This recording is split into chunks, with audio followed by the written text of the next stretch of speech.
हम लोग बात कर रहे थे आपका अनुच्छेद 30 अल्पसंख्यकों के शिक्षा एवं संस्कृति संबंधी अधिकार, इस पर बात चल रही थी। और इस पर बात होते होते ये बात आई थी कि अल्पसंख्यकों को यानी माइनॉरिटीज को केवल उन्हीं इंस्टीट्यूशंस के संबंध में स्थापना, ठीक है, और प्रशासन का हक मिलेगा। अनुच्छेद 30 से कहता है ना कि आपका धर्म या भाषा पर आधारित सभी अल्पसंख्यक वर्गों को अपनी रुचि की शिक्षा संस्थाओं की स्थापना और प्रशासन का अधिकार होगा। तो इसमें यह कहा गया था कि चूंकि लिखा स्थापना और प्रशासन, इसका अर्थ यह हो जाता है कि until and unless any educational institute has not been established by the minority community, they cannot claim the right to administer that. First of all, you must establish that.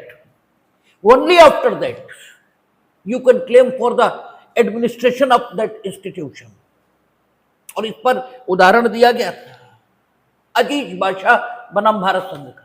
कल किसी ने ध्यान दिलाया तो हमने देखा है अजीज बादशाह बनाम भारत संघ। इसके बाद जो सबसे नवीन केस ला है अलीगढ़ मुस्लिम यूनिवर्सिटी के विशेष संदर्भ में, वो नरेश अग्रवाल बनाम वर्सेस भारत संघ। और नरेश अग्रवाल बनाम भारत संघ में एक स्पेसिफिक बात कही गई है कॉन्स्टिट्यूशनल बेंच के द्वारा, और हम पहले से कहते रहे हैं कि कोई भी बात किसी भी विषय पर अंतिम नहीं मानी जानी चाहिए, क्योंकि जो कुछ नरेश अग्रवाल बनाम भारत संघ में कहा उसमें 5 जजेस बेंच थी। आपको मालूम है कॉन्स्टिट्यूशनल बेंच 5 जजेस से कम हो ही नहीं सकते, उसमें मिनिमम 5 जजेस यही होंगे। और जो मिनिमम 5 जजेस है उनमें से 3 एक और थे और 2 एक और थे। तो इसलिए यह नहीं कहा जा सकता कि अजीज बादशाह बनाम भारत संघ में दिया गया निर्णय एकदम आउटराइट गलत है, यह नहीं कहा जा सकता, क्योंकि आखिर 2 जजेस थे, 2 थे जो उसी व्यू को सपोर्ट कर रहे थे। केवल 3 ऐसे थे जिनमें से जेबी पारदीवाला, मनोज मिश्रा और जस्टिस चंद्रचूड़। ये 3 लोग उस फेवर में हैं जो निर्णय किसमें आया, नरेश अग्रवाल में, और 2 लोग उस फेवर में हैं जो अजीज बादशाह के निर्णय को समर्थन दे रहे थे। और अभी भी कोई मामला फाइनल हो गया ऐसा नहीं कह सकते, क्योंकि 13 जजेस तक बेंचें गठित हुई हैं, कॉन्स्टिट्यूशनल बेंच है, और 11 जजेस तो टीएमए इसी में है। जो अल्पसंख्यक संस्थानों के संदर्भ में वर्तमान में निदर्शकवाद है, यह जिसमें पारित निर्णय के मुताबिक अल्पसंख्यक संस्थानों के अधिकारों का न्याय निर्णय यह किया जा रहा है, वो टीएमए स्वयं 11 जजेस 11 जजों से डिसाइड है। तो नरेश अग्रवाल बनाम भारत संघ, जिसमें जेबी पारदीवाला, हमें कहने में कोई संकोच नहीं। इस आदमी की न्यायिक समझ पर हमें तो कभी कोई बहुत एतबार नहीं रहा। हमें ऐसा कभी नहीं लगा कि जस्टिस जेबी पारदीवाला है, ये कोई बहुत समझदार आदमी है। इनके जितने न्यायिक निर्णय हमने देखे हैं उनसे ऐसी छवि नहीं बनती है। और जो बैकग्राउंड इनका हम देखते हैं तो वो कांग्रेसी नेताओं का है, वो तो खैर चीफ जस्टिस ऑफ इंडिया जो वर्तमान में है उनका भी है, और वो तो सुप्रीम कोर्ट के कई जजेस आप देखते जाएंगे, जैसे जस्टिस मार्कंडे काटजू जो बड़ा सारे मामलों पर अपने विचार रखते रहते हैं। तो उनके जो बाबा जी थे वो मध्य प्रदेश के मुख्यमंत्री थे, विभिन्न राज्यों के राज्यपाल रहे।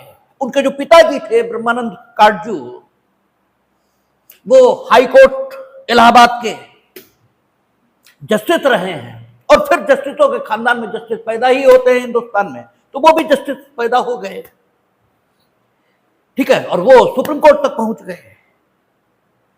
तो जस्टिस जेबी पारदीवाला, जस्टिस मनोज मिश्रा, और जस्टिस मनोज मिश्रा जो हैं वो इलाहाबाद में बहुत प्रसिद्ध वकील रहे हैं। एस.एन. मिश्रा उनके पिताजी, और वो पूरा खानदान भी बड़ा रेनाउंड फैमिली है। उनका भी नेहरू खानदान और इंदिरा गांधी के खानदान से बड़ा निकट का, क्योंकि इलाहाबाद के ही वो भी सारे के सारे हैं, और वो भी जमाने से लीगल फील्ड में है, वो भी जमाने से लीगल फील्ड में है। तो जस्टिस मनोज मिश्रा, जस्टिस चंद्रचूड़ का भी इतिहास इसी प्रकार का है, बाबा, ठीक है, पिताजी आदि आदि सभी जज ही रहे हैं। तो ये 3 लोग एक और थे और 2 लोग एक और थे, इसलिए कोई बहुत साउंड डिसीजन है ऐसा नहीं कह सकते, ठीक है, और बदला नहीं जाएगा आगे ऐसा भी नहीं कह सकते। क्या पता आगे क्या होगा, कुछ कह नहीं सकते। लेकिन फिलहाल नरेश अग्रवाल बनाम भारत संघ, इसमें व्यू आया है और उसमें यह कहा है कि अल्पसंख्यक संस्थान केवल इस आधार पर, केवल शब्द महत्वपूर्ण है, केवल शब्द महत्वपूर्ण है, केवल इस आधार पर अल्पसंख्यक संस्थान नहीं है, निर्णित नहीं किया जा सकता कि उसकी स्थापना कानून के माध्यम से हुई है। केवल इस कारण से, केवल इस कारण से उससे अल्पसंख्यक संस्थान का दर्जा नहीं छीना जा सकता। देखना यह होगा कि जो कानून लाया गया था वो संस्थान को स्थापित करने के लिए लाया गया या पूर्व से स्थापित संस्थान को मान्यता देने के लिए लाया गया। मीनिंग देयर बाय, किसी भी यूनिवर्सिटी की स्थापना के पीछे प्रयास किसके हैं यह देखना होगा। जैसे काशी हिंदू विश्वविद्यालय, उसकी स्थापना के पीछे कहा जाता है महामना मदन मोहन मालवीय। उन्होंने ये उदाहरण नहीं दिया है उसमें, यह हम अपनी ओर से दे रहे हैं। जैसे महामना मदन मोहन मालवीय, उनके प्रयासों से काशी हिंदू विश्वविद्यालय ये स्थापित हुआ। उन्होंने ही फंड कलेक्शन ये किया, उन्होंने ही प्राइमरली भूमि, ठीक है, इस सब की व्यवस्था, यानी जो भी आवश्यक संसाधन थे वे सभी संसाधन महामना मदन मोहन मालवीय उन्होंने इकट्ठे किए। अब चूंकि एजुकेशन ये स्टेट का काम है और एजुकेशनल इंस्टीट्यूट तब तक प्रभावी हो ही नहीं सकते जब तक कि उन्हें डिग्री प्रदान करने की अधिकारिता संबंधित सरकारों से न मिल गई हो। अदरवाइज आप कितना भी पढ़े लिखे हैं, कितने भी पढ़े लिखे होइए, आपको पढ़े लिखे की मान्यता ये तो नहीं मिलेगी, ठीक है। और ऐसा होता भी है, आप फेसबुक आदि अभिव्यक्ति के मंचों पर कुछ मूर्खों की बातें लगातार सुनते भी रहते हैं कि अमुक व्यक्ति वो तो पढ़ा ही लिखा नहीं है, वो तो शायद कबीर को भी पढ़ा लिखा मानने को तैयार नहीं होंगे, क्योंकि कबीर किसी यूनिवर्सिटी के डिग्री होल्डर तो थे नहीं।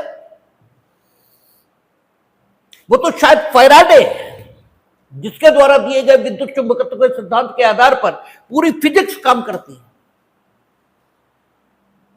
उसे भी पढ़ा लिखा आदमी मानने को तैयार नहीं होंगे, क्योंकि फैराडे एक बुक बाइंडर था, किताबों पर जिल्द करना यह उसका काम था। ठीक है, और किताबों की जिल्द करते करते एक बार एक यूनिवर्सिटी की पूरी लाइब्रेरी उसके यहां भेजी गई ताकि वो जिल्द कर दे किताबों पर, और यूनिवर्सिटी में सेमिनार होना था। तो जिल्द करने से पहले उसने सारी किताबें पढ़ ली। फिर किताबें पढ़ना उसका स्वभाव था। ठीक है, और चूंकि पढ़ने में समय लगा, इसलिए समय पर वो जिल्द करके किताबें नहीं दे सका। तो जो यूनिवर्सिटी के विभागाध्यक्ष थे, उन्होंने जाकर देखा, तो देखा कि बुक बाइंडर तो किताब पढ़ रहा है, और उन्होंने उससे बात की। तो बात उसने जिस गंभीरता के साथ की फिजिक्स के क्षेत्र में, तब यूनिवर्सिटी के जो महोदय थे उन्होंने कहा कि तुम सेमिनार में भाग लेने आना। और वो सेमिनार में बोला, वहां से विद्युत चुंबकत्व का सिद्धांत निकलता है। तो इसका अर्थ ये नहीं कि डिग्री आपके पास होनी जरूरी है, लेकिन बेवकूफों की तो कोई बात ही नहीं कही जा सकती। जेम्स वॉट, एडिसन, इनमें से किसके पास डिग्री थी? इनमें से किसी के पास डिग्री नहीं है। लेकिन जो आम समाज है वो तो डिग्री से चलता है, और आम समाज जिन लोगों को बड़ा आदमी मानता है वे तो आईएएस ऑफिसर हैं, जबकि आईएएस ऑफिसर ये कहीं से बड़ा आदमी नहीं होता। दुनिया में कोई देश नहीं, दुनिया में कोई समाज नहीं जो किसी समय भी प्रशासनिक अधिकारियों के द्वारा पहचाना गया। भाई आज प्रशासनिक अधिकारी आईएएस से अपॉइंट होते हैं, तो अकबर के समय, अशोक के समय, चंद्रगुप्त के समय, ये दुनिया के अन्य महान राजाओं के समय कोई तो तरीका होगा जिससे सरकारी अधिकारी अपॉइंट होते होंगे। तो इतिहास में आप पढ़ेंगे तो सरकारी अधिकारियों के पद ये तो मिलते हैं। ये तब मुगल काल में जो न्यायाधीश होता था उसे काजी कहते थे, आदिल कहते थे, आमिल ये तो मिलता है। लेकिन काजी कौन था? ठीक है ना? तो हो सकता है बहुत ढूंढे खकोड़े आप तो राष्ट्रीय स्तर पर जो काजी हो उसका नाम मिल भी जाए, लेकिन जो जिले में काजी था, ठीक है ना, यानी जो डिस्ट्रिक्ट एंड सेशन जज की हैसियत में था, उसका नाम नहीं मिलने वाला है। ठीक है, तो दुनिया में कोई संस्कृति नहीं है जहां सरकारी कर्मचारियों को बड़ी उच्च प्राप्ति प्राप्त हुई हो। जिन्हें भी उच्च प्राप्ति प्राप्त है उनमें से ढूंढने पर शायद आपको ऐसे लोग मिले जिन्होंने किसी यूनिवर्सिटी से डिग्री हासिल की। ठीक है ना? अधिकांश लोग आपको ऐसे मिलेंगे जिन्होंने किसी यूनिवर्सिटी से कोई डिग्री प्राप्त नहीं की। तो मूर्खतम लोग इनकी दृष्टिकोण में, इनकी दृष्टि में, या इन पर व्यवस्था बनाए रखने के लिए जिन लोगों की नियुक्ति की जाती उनके लिए डिग्री जरूरी होती है। लेकिन समाज में अधिकतम लोग मूर्ख ही होते हैं। तो इसलिए डिग्री की अपनी वैल्यू है। तो अगर डिग्री ये यूनिवर्सिटी या शिक्षण संस्था नहीं दे पाएगी तो उस शिक्षण संस्था की उपयोगिता आम समाज के पॉइंट ऑफ व्यू से कुछ भी नहीं। मानवता के पॉइंट ऑफ व्यू से हो सकता है उस संस्थान के बाहर के लोग भी ऐसे इन्वेंशंस कर दें जो मानवता के लिए बेहद उपयोगी हो। अर्थात इन्वेंटर के लिए डिग्री जरूरी नहीं है। एडिसन के पास भी नहीं थी, जेम्स वॉट के पास भी नहीं थी, फैराडे के पास भी नहीं थी। इन्वेंटर के पॉइंट ऑफ व्यू से डिग्री जरूरी नहीं है, लेकिन सामान्य पशुवत जीवन जीने के लिए, यानी रोटी कमाई जा सके, ठीक है, जिंदगी काटी जा सके, जी नहीं जा सके, जीते तो ही नहीं, जिंदगी काटी जा सके इसके लिए डिग्री जरूरी है। इसके अतिरिक्त मेरे हिसाब से तो डिग्री का कोई उपयोग नहीं, ठीक है। और जिन्होंने जिंदगी जी उन्होंने डिग्रियां फेंक दी। बताते हैं चैतन्य महाप्रभु अपने समय के उद्भट विद्वान थे दर्शन के, ठीक है, और बाद में उन्होंने अपनी सारी किताबें उठा करके नदी में फेंक दी और कहीं इनका कोई मूल्य नहीं। और फिर वो सड़कों पर पागलों की तरह नाचते दिखाई दिए और उनका वो जो रूप है वही दुनिया ने याद रखा है, ठीक है। जो उनका नाचता हुआ रूप है, जो उनका विद्वानों की तरह बहस करता स्वरूप है, उसे दुनिया ने याद नहीं रखा है। मीरा जैसी यानी कितनी रानियां, ठीक है, राजपूताने में हुई होंगी, लेकिन याद मीरा की गई,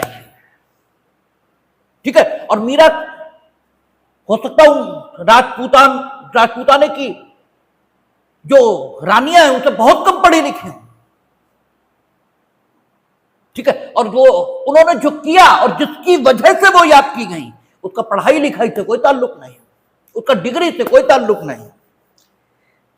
लेकिन साहब डिग्री बेवकूफों की नजर में तो है ही बहुत बड़ी चीज। तो कोई degree providing institution without aid of the state स्थापित ही नहीं हो सकता। इसलिए अगर किसी यूनिवर्सिटी को जो पूर्व से स्थापित उसे मान्यता देने के लिए कोई कानून लाया गया, तो यह नहीं कहा जा सकता कि वो कानून के माध्यम से स्थापित संस्थान है, ठीक है। ऐसा जस्टिस चंद्रचूड़ के नेतृत्व में बहुमत ने निर्णय दिया है, किसमें, आपका नरेश अग्रवाल बनाम भारत संघ में ऐसा निर्णय है। उन्होंने कहा कि चूंकि जो यूनिवर्सिटी है वो डिग्री दे ही तब सकती है जब वो राज्य द्वारा मान्यता प्राप्त हो। तो राज्य एएमयू वर्सेस नरेश अग्रवाल है, जो भी हो, नरेश अग्रवाल बनाम भारत संघ नहीं है, एएमयू वर्सेस नरेश अग्रवाल, ये मुकदमे का नाम है। तो जो अगर एक्ट सिर्फ इसलिए लाया गया कि वह पूर्व से जो शिक्षण संस्था अस्तित्व में आ चुकी है उसको विश्वविद्यालय के तौर पर मान्यता दे दी जाए, तो यह नहीं कहा जा सकता कि संबंधित जो लोग हैं उन्होंने उस संस्था की स्थापना नहीं की। जैसे विशेषकर शाहजहांपुर के संदर्भों में बता देते हैं कि सुखदेवानंद महाविद्यालय स्वामी सुखदेवानंद ने स्थापित कर दिया, पूर्व से स्थापित है, उसे मान्यता इस समय राज्य के द्वारा दी गई है अपने अधिनियम के माध्यम से। अभी तो अधिनियम आया नहीं, आएगा, अभी तो घोषणा हुई सिर्फ कैबिनेट की, ठीक है। लेकिन अब अधिनियम आएगा, क्योंकि कैबिनेट की घोषणा महत्व की होती है, क्योंकि कैबिनेट यानी सरकार, ये तो हमेशा लेजिस्लेचर में बहुमत में ही है भाई, एक सेकंड के लिए भी वो अल्पमत में नहीं हो सकते। तो डेफिनेटली अब जब उन्होंने घोषणा कर ही दी है, बहुमत में वो ही है, तो ये कहा जा सकता है कि now it is a मियर formality, और अब विश्वविद्यालय बन ही जाएगा, क्योंकि एक्ट तो पास ही हो जाएगा भाई, वो तो बहुमत में ही है। और उन्होंने संकल्प व्यक्त कर दिया कि हम विश्वविद्यालय स्थापित करेंगे। तो you can not say that whenever that university will be established ठीक है, then you can not say that this university has been established by the act of the legislature. It can't be said. ये नहीं कहा जा सकता. अगर इंट्रूशंस देखेंगे तो इंट्रूशंस बात वही निकल कर आएगी कि this institution has been established by Swami Shukdevanand and the state has only recognized this institute as a university. ठीक है ना? The true picture will be in this style. ठीक है, और इसे पूर्णतः गलत नहीं भी कहा जा सकता. ठीक है, यद्यपि ये 3 जजों के द्वारा 2 जज इसके खिलाफ भी हैं, 2 जज इसके खिलाफ भी हैं, इसलिए अजीत बादशाह पूरी तरह इरेशनल है ऐसा भी नहीं कह सकते. आगे क्या होगा यह भी नहीं कह सकते, क्योंकि जब हम लोग कॉन्स्टिट्यूशनल अमेंडमेंट पढ़ेंगे तो देखेंगे एक मामले में जो माइनॉरिटी डिसीजन है वही आगे मेजॉरिटी डिसीजन है. जैसे अभी आएगा अपने यहां के जीएफ कॉलेज का केस, क्योंकि जीएफ कॉलेज पहले शाहजहांपुर आगरा यूनिवर्सिटी से शासित होता था, तो GF college versus Agra university. ठीक है, तो GF college versus Agra university में जो डिसाइड है मैनेजमेंट कमेटी के संदर्भों में, ठीक है, वो जो केस है उसमें जो माइनॉरिटी डिसीजन है जस्टिस मैथ्यू का, वही टीएमए पाई में मेजॉरिटी डिसीजन है. ठीक है, और जबकि GF college versus state of वो वर्सेस आगरा यूनिवर्सिटी और टीएमए पाई, इसके डिसाइड होने के बीच में कुछ नहीं होगा तो 30, 35, 40 बरस का फासला ये तो है ही. ठीक है, और टीएमए पाई 11 जजेस हैं और GF college versus Agra university 3 जज, जिनमें से 2 एक तरफ, एक तरफ. ठीक है, और सिंगल जज ने जो डिसाइड किया था वो टीएमए पाई में बहुमत का डिसीजन है. इसलिए ये बिल्कुल नहीं कहा जा सकता कि जो अल्पमत का डिसीजन है वो महत्वहीन है, ये कहा ही नहीं जा सकता. हां, एएमयू वर्सेस नरेश अग्रवाल, इसमें अजीत बादशाह के बाद अलीगढ़ मुस्लिम यूनिवर्सिटी का जो अल्पसंख्यक चरित्र है उसको सुरक्षित करने के लिए जो अधिनियम लाया गया था, उस अधिनियम की संवैधानिकता ये प्रश्नगत हुई थी और ये पाया गया कि अधिनियम वैध था और एएमयू अल्पसंख्यक संस्थान है. क्यों? इसलिए क्योंकि जब हम इंक्वायर करते हैं, जब हम इन्वेस्टिगेट करते हैं कि why the AMU has been established and who has established the Aligarh Muslim university, क्योंकि अलीगढ़ मुस्लिम यूनिवर्सिटी पहले आंग्ल मोहम्मडन, मतलब उसका आप डालेंगे गूगल पर आ जाएगा, अलीगढ़ मुस्लिम यूनिवर्सिटी बाद में बना है. शुरुआत में उसका जो संगठन हुआ था वो मोहम्मदन कॉलेज ऐसे करके कुछ नाम था उसका, उससे हुआ था. आप डालेंगे आ जाएगा, क्योंकि इतिहास मेरा विषय नहीं है इसलिए हमें उसकी बहुत जानकारी नहीं है. तो आप देखेंगे कि उसके मोहम्मदन एंग्लो ओरिएंटल कॉलेज, ठीक है, मोहम्मदन एंग्लो ओरिएंटल कॉलेज ये उसका पूर्व का नाम है. और उसके लिए जो संसाधन जुटाए थे वो सर सैयद अहमद खान, ठीक है, इन्होंने जुटाए थे. ठीक है, और सर सैयद अहमद खान द्वारा जुटाए गए संसाधनों क्या था और क्यों जुटाए थे? Just for the welfare of the minority community. ठीक है, और यही उद्देश्य है जिसके लिए 30 और 29 की रचना हुई. तो इस वजह से जस्टिस चंद्रचूड़, मनोज मिश्रा और जेबी पारदीवाला ठीक है, इन 3 लोगों की बेंच के द्वारा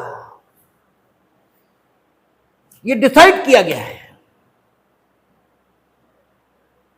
कि एएमयू सिर्फ इस कारण से कि उसकी स्थापना,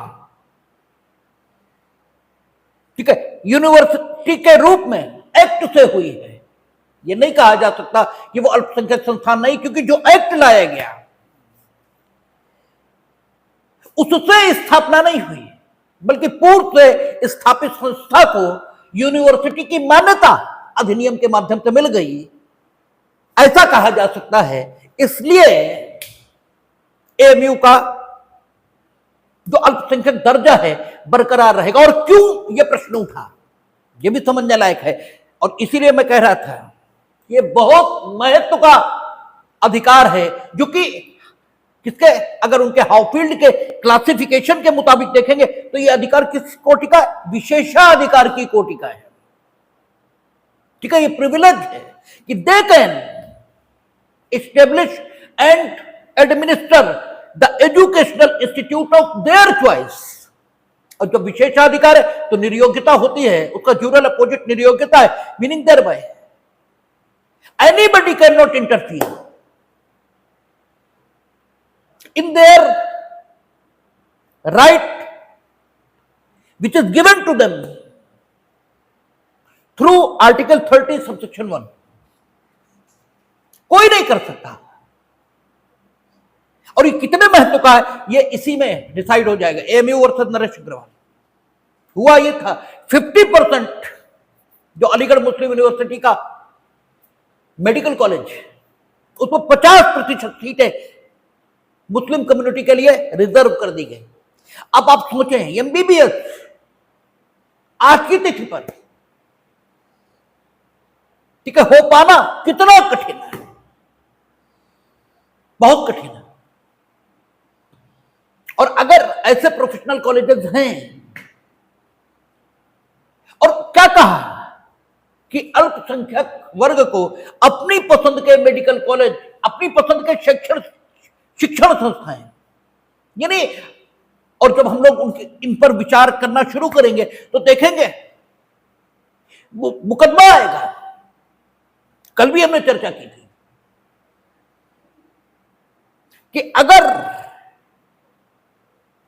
जो इंफ्रास्ट्रक्चर चाहिए जिस एजुकेशनल इंस्टीट्यूट को स्थापित करने के लिए, उतना जुटा दिया गया है, तो स्टेट कैन नॉट डिनाई, ठीक है, उसे रिकॉग्निशन, परमिशन, एफिलिएशन, जो कुछ जरूरी होगा देना ही होगा, देना ही होगा। क्योंकि अनुच्छेद 30 से कहता है कि they can establish and administer, स्थापना का भी उन्हें अधिकार है। और जब स्थापना का अधिकार है तो आप मना ही नहीं कर सकते। यानी अगर अल्पसंख्यक लोगों के जो रिलीजियस या लिंग्विस्टिक माइनॉरिटीज हैं, उनके इतने मेडिकल कॉलेज और इंजीनियरिंग कॉलेज हो जाएं कि सारे लोगों को, ठीक है, 50% रिजर्वेशन, भाई टोटली वो डिनाई नहीं कर सकते, क्योंकि 29(2) है। 29(2) कहता है कि वे इस आधार पर कि कोई विशेष धर्म, जाति, ठीक है, भाषा इसका है, इसके आधार पर प्रवेश से वंचित नहीं करेंगे, यह कहता है। लेकिन उसकी जब व्याख्या आई थी तो यह कहा था कि अपने लोगों को प्रीफर करना, ये दूसरों को वंचित करना नहीं है। वे ये नियम बना सकेंगे कि अवेलेबल सीट्स पर पहले हम अपने वर्ग के लोगों को प्रवेश देंगे, यदि सीटें बचेंगी तो हम दूसरे वर्गों को भी देंगे। तो अगर जो प्रोफेशनल कॉलेजेस हैं, जहां MBBS, MD, MS, MCh, BTech, MTech, ठीक है, एमबीए, एमसीए, इस प्रकार की जो एजुकेशन है, ठीक है, एलएलएम, ये भी उसी कोटि में आता है। जो इस प्रकार की एजुकेशन है, वहां अगर सीट्स रिजर्व हों तो बहुत फायदा मिलता है। तो यही प्रश्न था कि 50% जो सीट्स रिजर्व की एमबीबीएस कोर्सेज में, वो कर सकते हैं या नहीं। अगर अल्पसंख्यक संस्थान है तो कर ही सकता है, और अगर अल्पसंख्यक संस्थान नहीं है तो नहीं कर सकते। This is the factual situation in which this case has been arisen. ठीक है ना? तो मुख्य लड़ाई वही है जो ग्रोशियस कहता है कि चूंकि सीमित संसाधन है और सीमित संसाधन होने की वजह से संसाधनों को लेकर झगड़ा खड़ा होगा और फिर उस झगड़े को निपटाने के लिए स्टेट की आवश्यकता होगी, तो सीमित संसाधनों को सबके बीच इक्विटेबल ढंग से वितरित करने के लिए समझौते के माध्यम से स्टेट जन्मा था, ऐसा ग्रोशियस बताता है जब हम लोग जूरिस्प्रूडेंस पढ़ते हैं। ठीक है? तो this is the factual situation. लेकिन जो ओरिजिनल और बेसिक तर्क है, उस ओरिजिनल और बेसिक तर्क में कोई फर्क नहीं आया। वो वही है कि दे हैव एस्टेब्लिश्ड, इसमें एएमयू वर्सेस नरेश अग्रवाल में क्या कहा कि एस्टेब्लिश उन्होंने ही किया है। ठीक है ना? यानी जो बेसिक तर्क है उसमें कोई बदलाव नहीं आया है। बेसिक तर्क वही है कि स्थापित उन्होंने ही किया है, एक्ट से सिर्फ मान्यता मिली है। तो बेसिक तर्क में कोई बदलाव नहीं है, और यही यथार्थवादी कहते हैं कि कानून वानून कुछ नहीं है। ठीक है? वो कहते हैं कानून तो न्यायाधीशों की मनमर्जी है। और एक चीज खूब समझ लें, यथार्थवादी ये जो कह रहे हैं कि कानून वानून कुछ नहीं, ये तथ्य के तौर पर नहीं कह रहे हैं। देखिए, दो प्रकार से कहना होता है। जो कहना है ये भी दो प्रकार का है। एक हम कह रहे हैं कि सूरज आसमान में है, ये तथ्यात्मक घोषणा है, ये तथ्य जो अस्तित्व में है उसकी घोषणा है। और एक बात प्रतिक्रिया में बोली जाती है, वो तथ्यात्मक घोषणा नहीं होती। जैसे आप कहते हैं अरे भाई हम तो हैं ही खराब, तो आप तथ्यात्मक घोषणा नहीं कर रहे। और अगर आप जिस दिन अपने खराब होने की तथ्यात्मक घोषणा करने की स्थिति में आ जाएंगे, उस दिन तो आप बुद्ध, महावीर, कबीर,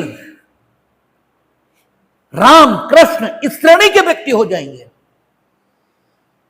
आप अपनी खराबियों की तथ्यात्मक घोषणा नहीं करते,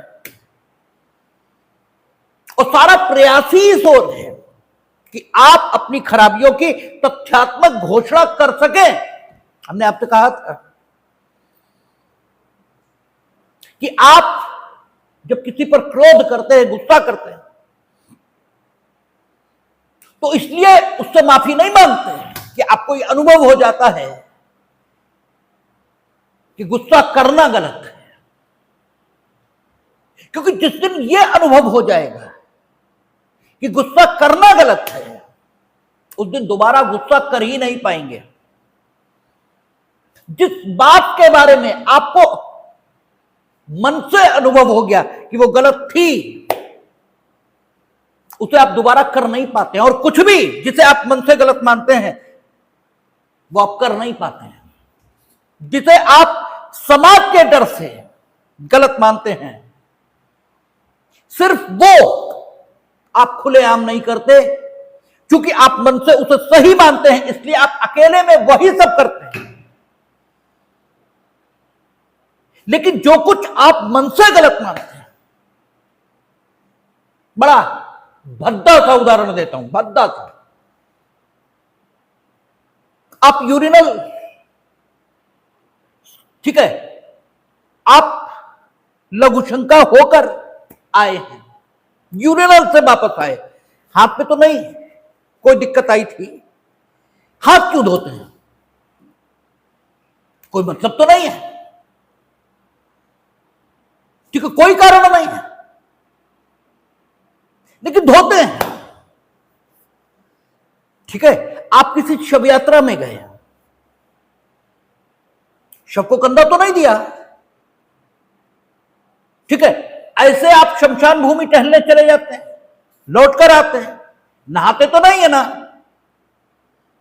जब शव यात्रा में कंधा नहीं दिया, शव को छुआ नहीं, सिर्फ शव के पीछे पीछे शमशान तक चले गए, लौट कर आ गए,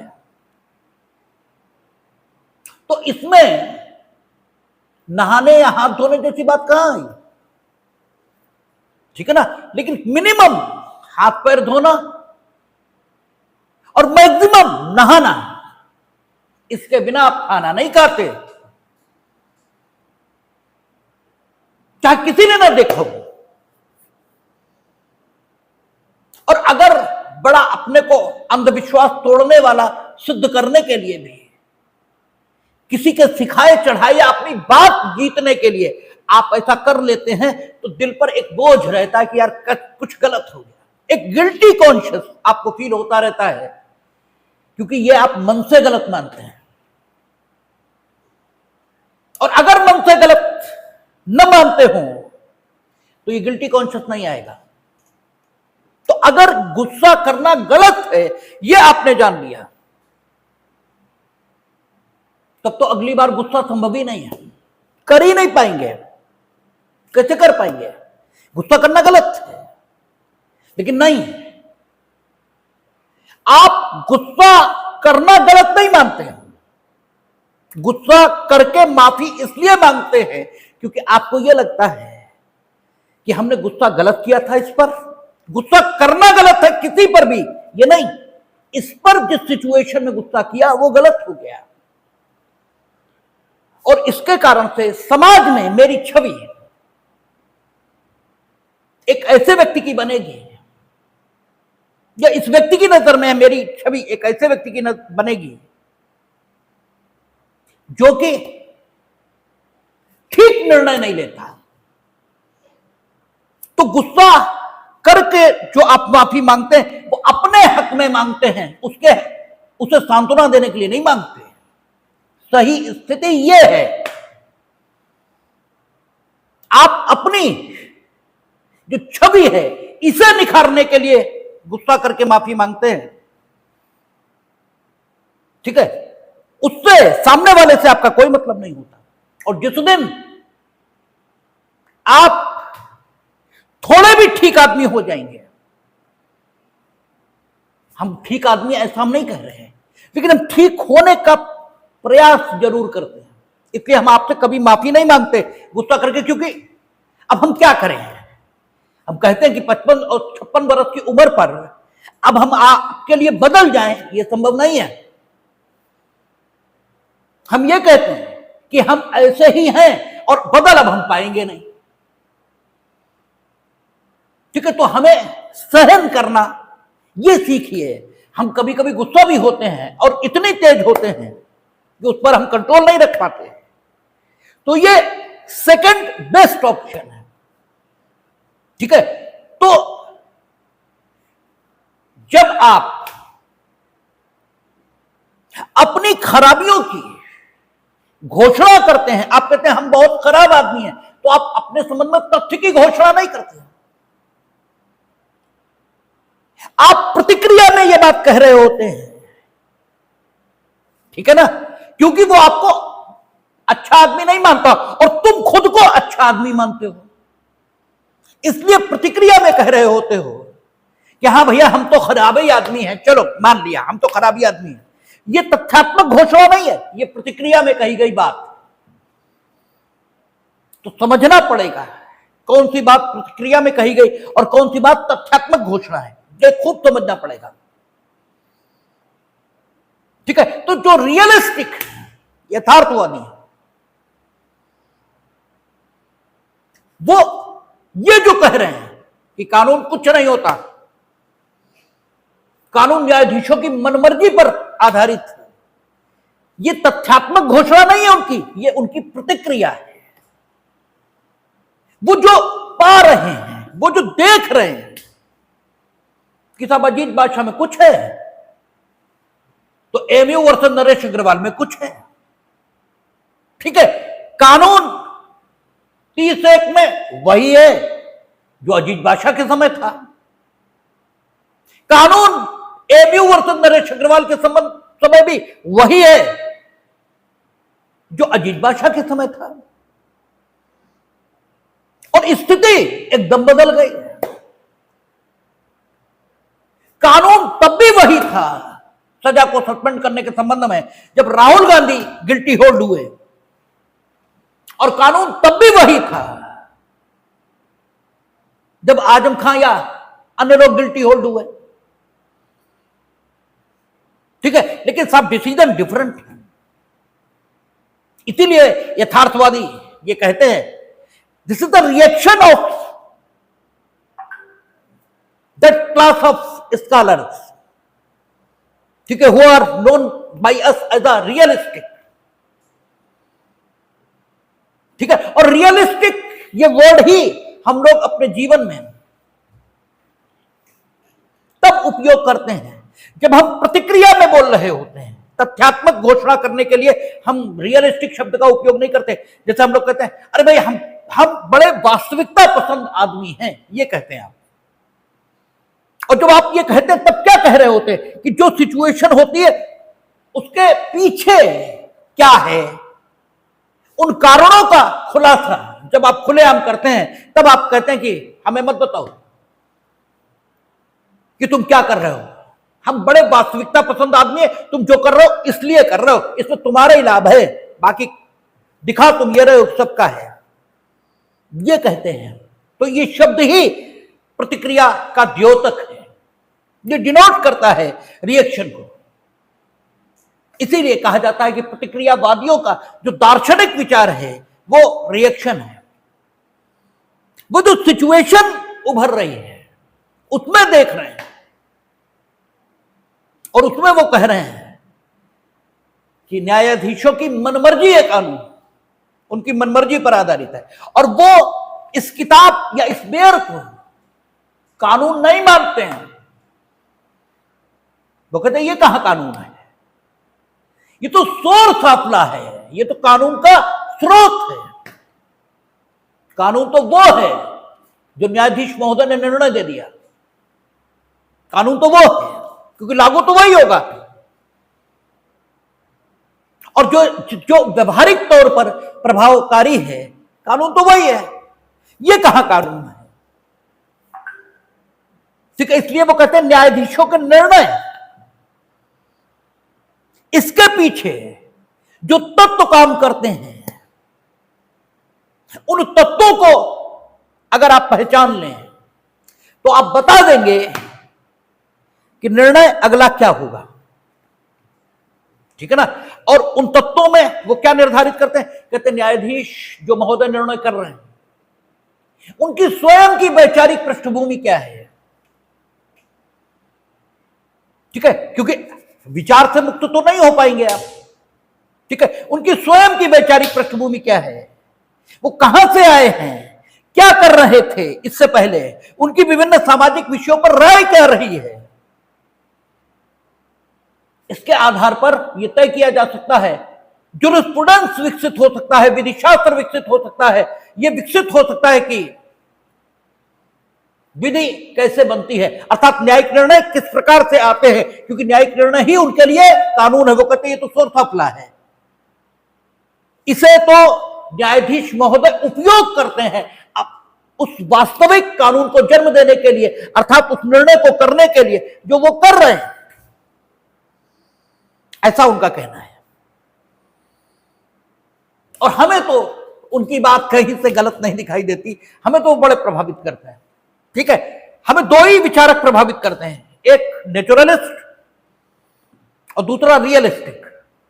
और उसका भी कारण है कि हम स्वभाव से एक्सट्रीमिस्ट हैं, हम स्वयं, हम अतिवादी। हम एक और चलेंगे तो फिर चलेंगे उस ओर, और दूसरी ओर चलेंगे तो फिर चलेंगे दूसरी ओर। तो हम एक्सट्रीमिस्ट हैं, इसलिए एक और आइडियलिज्म जो अपनी उच्चता को छू लेता है नेचुरल स्कूल में, और दूसरी ओर रियलिज्म जो अपनी उच्चता को छू लेता है रियलिस्टिक स्कूल में, हमें वही प्रिय है। ठीक है, हमें बड़े अच्छे लगते हैं। रियलिस्टिक स्कूल आप पढ़ेंगे तो जबरदस्त मजा आ जाता है। वो कहते न्याय कुछ नहीं होता, बेवकूफी की बात है न्याय, तो तब बेकार की बात है।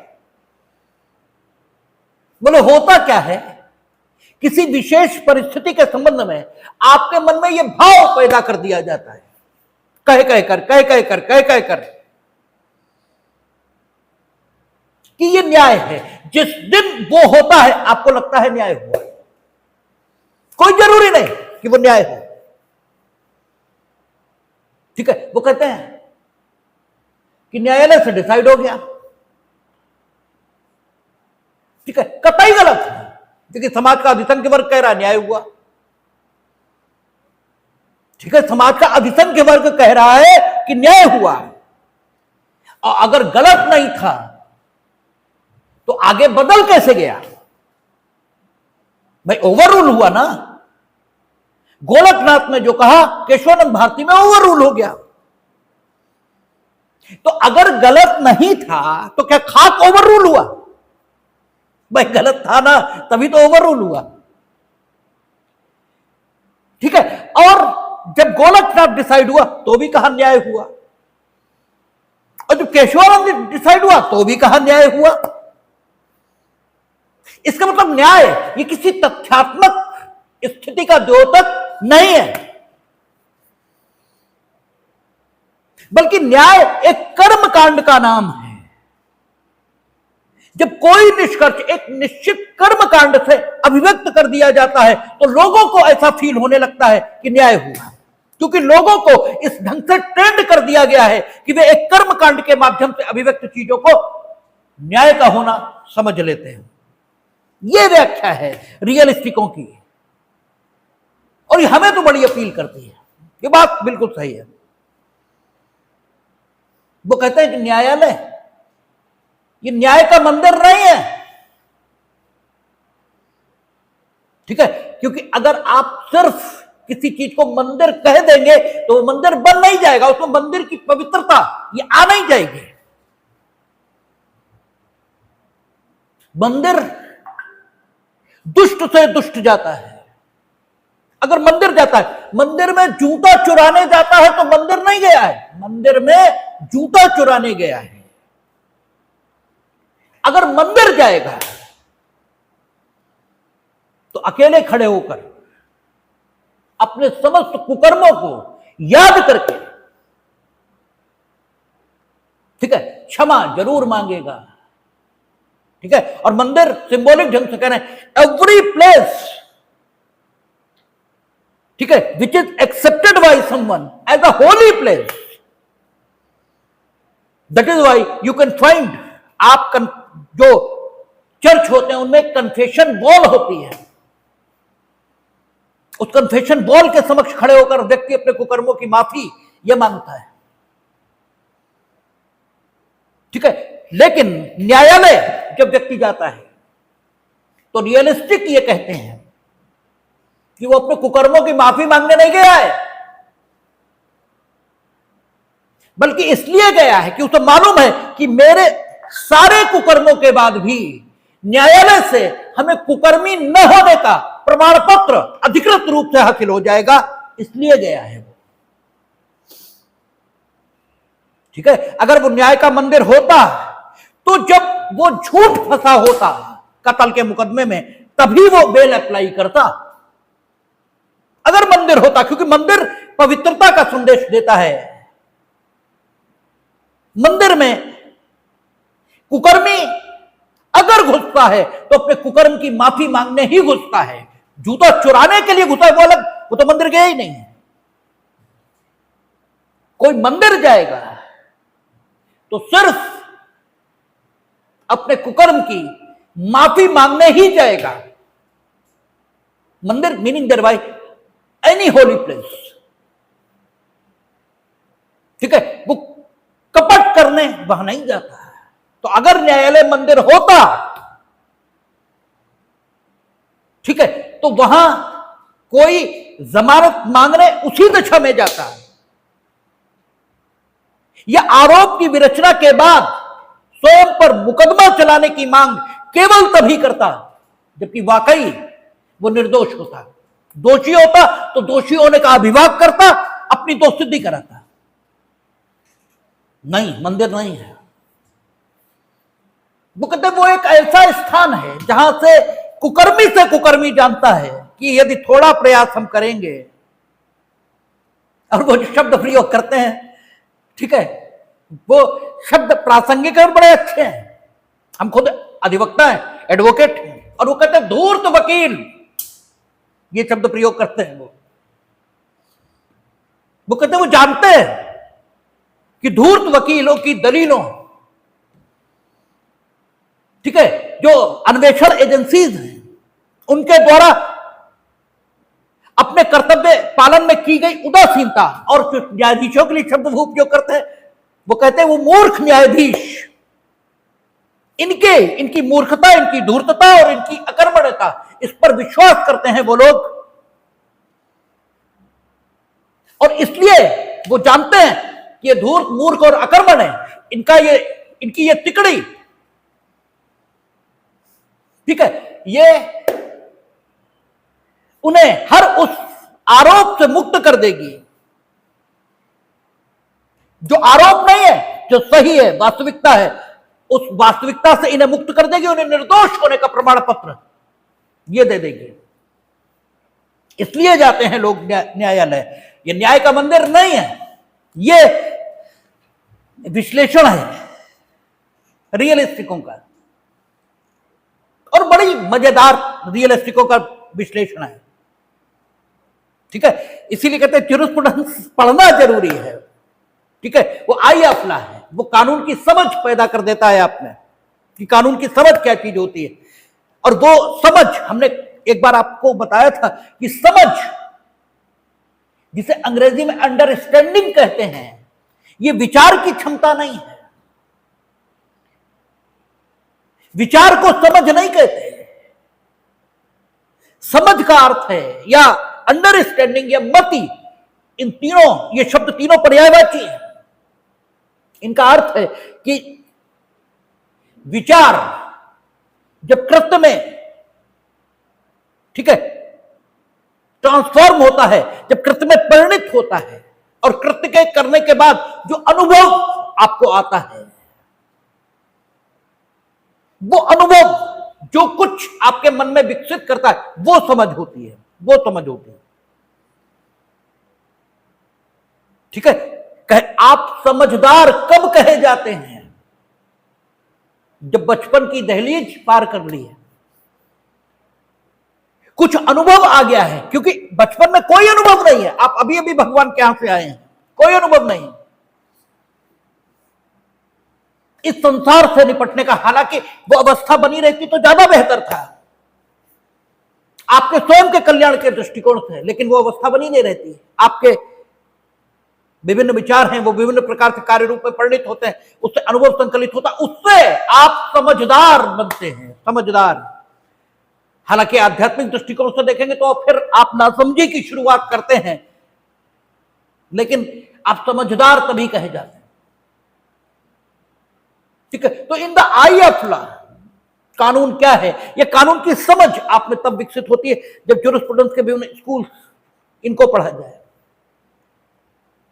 ठीक है। जैसे कहते हैं ना, शिक्षा ये एक अनप्रोडक्टिव फील्ड है, क्योंकि इससे प्रत्यक्ष कुछ पैदा होता नहीं दिखाई देता।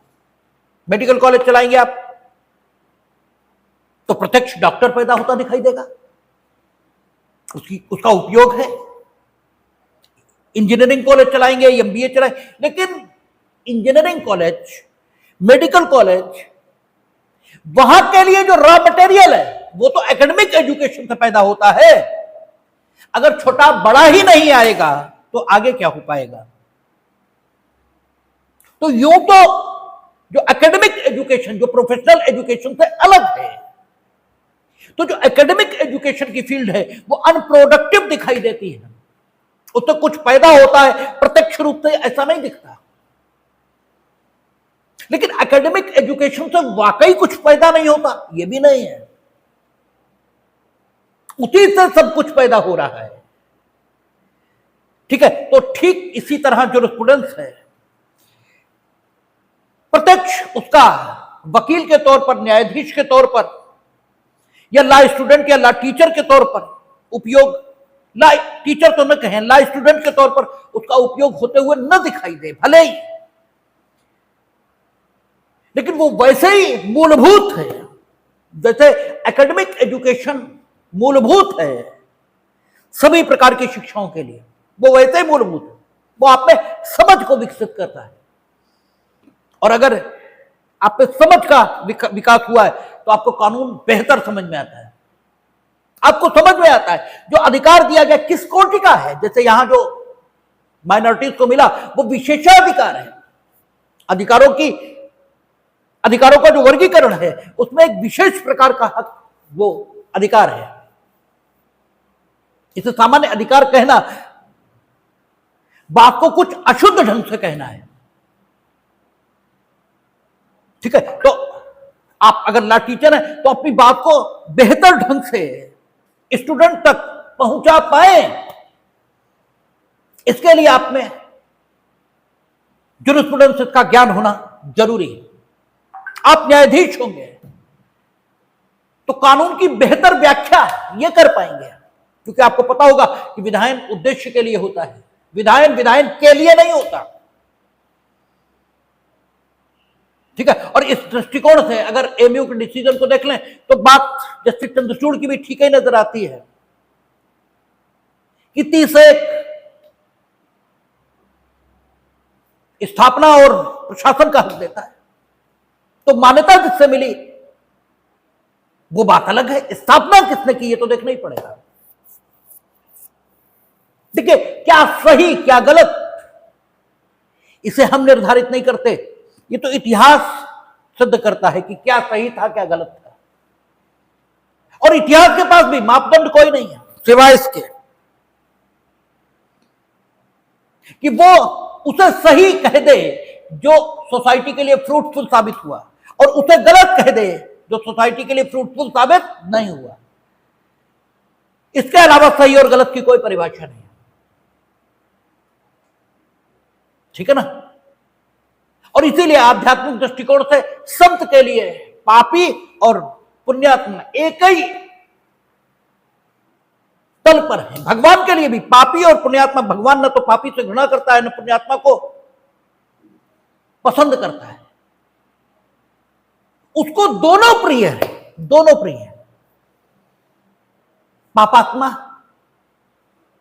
अपने पापों का प्रायश्चित करेगा और फिर निर्दोष होकर ईश्वर को प्राप्त होगा। पुण्यात्मा अपने पुण्यों द्वारा अर्जित सुख का उपभोग करेगा और फिर निर्दोष होकर परमात्मा को प्राप्त होगा। यानी दोनों अपने कर्मों का नाश हो जाने के बाद ही परमात्मा को प्राप्त होंगे, उससे पूर्व नहीं। और ये हिंदू मेथोडोलॉजी का ही विश्वास नहीं है, इस्लाम का भी विश्वास है। वो क्या कहते हैं, उनका जन्नत नशी होने का कॉन्सेप्ट कि अल्टीमेटली तो सभी को जन्नत नशी ही होना है, लेकिन जो यहां अपने अमल में पाकीज़गी नहीं रखेंगे उन्हें दोज़ख में रहना होगा उस समय तक जब तक कि उनके आमाल यानी उनके बुरे कर्म नष्ट ना हो जाए। और जब नष्ट हो जाएंगे तो वे भी पुण्यात्माओं की भांति जन्नत नशी हो जाएंगे। यानी जन्नत नशी तो तभी होगे जब पुण्यात्मा और पापात्मा एक ही स्थिति में आ जाएंगे, कोई पाप शेष नहीं रहेगा, तभी जन्नत नशी होंगे। तो इसीलिए कि जो सही और गलत की व्याख्या है वो समाज में अच्छे और बुरे के आधार पर है, अन्यथा तो कर्म है सिर्फ और कर्ता है, और कर्ता अपने कर्म के मुताबिक परिणाम को पाएगा। यह व्यवस्था है। हां, आप ये अनुभव कर सकते हैं कि चूंकि हम हमारे शरीर से अलग हैं और पाप भी इसी शरीर ने किया और पाप का फल भी इसी शरीर को मिल रहा है, ना हमने कभी पाप किया, ठीक है, और ना हम कभी परिणाम भोग रहे हैं। इसीलिए संत दुख में भी प्रसन्न रहते हैं। वो कहते हैं किसने किया वो पा रहा है, हमसे क्या मतलब, हम तो परमात्मा के अंश हैं, हमने तो कभी पाप किया ही नहीं। इसीलिए आप बड़े बड़े धार्मिक ग्रंथ पढ़ेंगे, वहां जब किसी पापात्मा को भी संबोधित करेगा कोई संत, तो कहेगा हे निर्दोष, तो वो संबोधन किसको दे रहा है? शरीर को नहीं दे रहा, उसके अंदर बैठी आत्मा को दे रहा है। आत्मा ने कभी कोई पाप नहीं किया, ऐसा वो व्यक्ति जानता है जो बोल रहा है, क्योंकि वो संत है। ठीक है, तो इतिहास सिद्ध करेगा कि क्या सही था क्या गलत। दृष्टिकोण हमने आपके सामने रख दिया। समय समाप्त हुआ, आज की कहानी खत्म। कल हम लोग बात करेंगे कि माइनॉरिटीज को क्या हक है, देखेंगे।